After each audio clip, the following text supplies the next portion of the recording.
How's everyone doing? Good little break. I enjoyed so much hearing from Merv Charles. I have to tell you, Merv Charles is one of the biggest answers to prayer in my life. So there's a lot more there than most of you guys even realize. So it was just so good to hear from him again, and the way God's used him in our lives and at our church. It's been incredible. So it's very good to be here, and our topic. Let me see. Are we up? Do I have to turn myself off? There we go. All right. Today's youth are tomorrow's business leaders. Here's how to start engaging them now. How important of a topic do you think this is? I mean, probably not that important because we only have 10 minutes, right? No, that's just a joke. I think personally, this topic, we could probably have the whole conference about this topic. And it's way bigger than a lot of people realize, and so I'm excited to dive into it for a little bit. There's a couple reasons why I think it's so important to be thinking about this topic, and one of them is that there's never been more wealth and power that is getting ready to be transferred from one generation to the next, as we're going to see in the next 10 years. In addition to that, we have never seen more diversity between two generations than the diversity that we're seeing right now between the generation that is leading the world and the generation that's coming up. So again, very, very important to be studying this topic and be following what's happening in our culture. So the most powerful people ever. You can make a case that the generation we call the baby boomers is the most powerful generation that has ever been on the earth. And one way we can measure this is through wealth. Right now, baby boomers hold as much wealth as all of the other generations combined. So over half of the U.S. wealth is held by baby boomers. And that's a lot of wealth. Back in 2019, that was $78 trillion. And I'm sure it's more now. Another way you could measure power would be active voters. Here in the United States, we get to vote for our leaders, and boomers are the largest group of active voters. There are a couple of the other generations that have more people, but they don't show up to vote in as large numbers as the baby boomers do. And so that could explain maybe part of the reason why most of our leaders are baby boomers right now. This group, they just vote for themselves, and the rest of us kind of get left out. But that's going to change. That's the way it is now. In the next 10 years, things are changing. It's going to be interesting to watch how that happens. So we said there's more wealth and power that's going to be transferred, but let's talk a little bit about the differences, the diversity between the generations. Who are the baby boomers?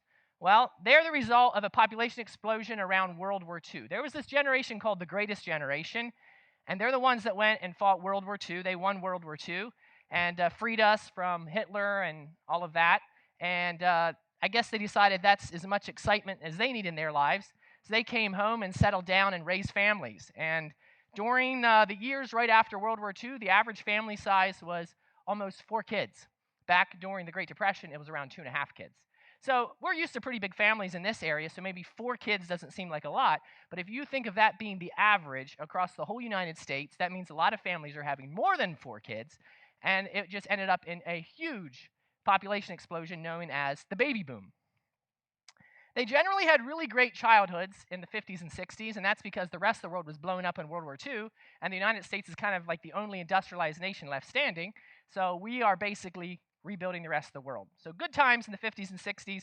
A lot of them in the 70s got a little bit off track with the peace movements and all of that.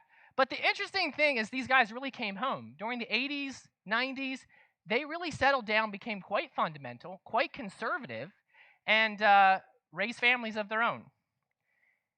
They were not as affected in 2008 like some of the other generations were. It affected everyone. But these guys were far enough along that they actually didn't do so badly in 2008. They started retiring around 2011, and by 2029, though technically, most of them will have been retired. They have focus, discipline, and a strong work ethic. That's just traditional characteristics of them.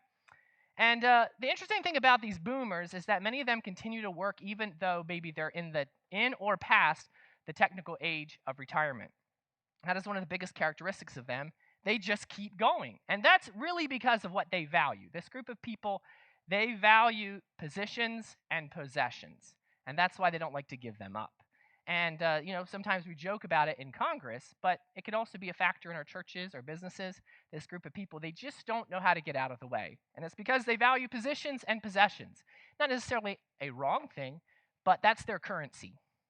Let's talk about millennials. There's another generation called the millennials. They're the kids, the boomers' kids, and they are the largest generation alive. in the US right now, born from 1981 to 1996. They value flexibility and authenticity. You know, they're in the information age, grown up with tons of things being thrown at them. So they have these really good filters and just always looking what's authentic, and everything else ends up getting thrown out. For them, their value system is about experiences and connections. So rather than positions and possessions, these guys value experiences and connections. So let me see if I can give a couple examples, break that down a little bit. If you are a really good millennial, or sorry, a really good boomer, let's start with boomers. If you're a really good boomer, you might own a house like that on the right, a nice large house that you've raised your family in. In fact, you might have more than one house. You might have a house in Florida that you can go to. You might have a house, a cabin somewhere that you can go to, multiple homes. You probably, at least if you've done well, you might have multiple vehicles. You might have other toys, that kind of thing. You probably hold a position somewhere, maybe at your company, some kind of title, maybe at your church, you're an elder or something like that, maybe in your community. That's kind of like who's arrived in the boomer world. That's your credentials. That's what we, as a boomer, you value the most. On the other hand, a typical millennial has a different value system. I have the example here of this guy on Instagram. He has almost 100,000 followers on Instagram. He's got his experiences saved there. He's been to Burma, been on a caribou hunt, hiked some mountains, but he lives in his van. But to a millennial, this guy's arrived. This guy is the guy that's living it.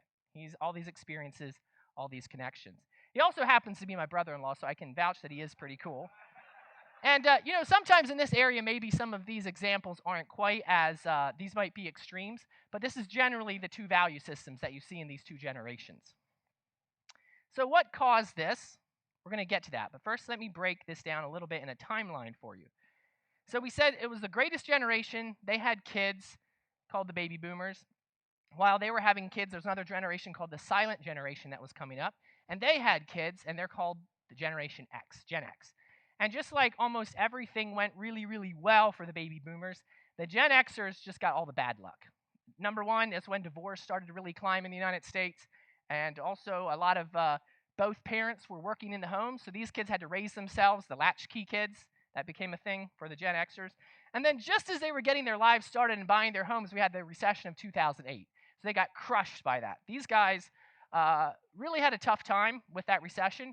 And because of that, they're not as large a group of people. And also because of some of the hardships they've had, a lot of times they end up kind of living in the shadow of the baby boomers.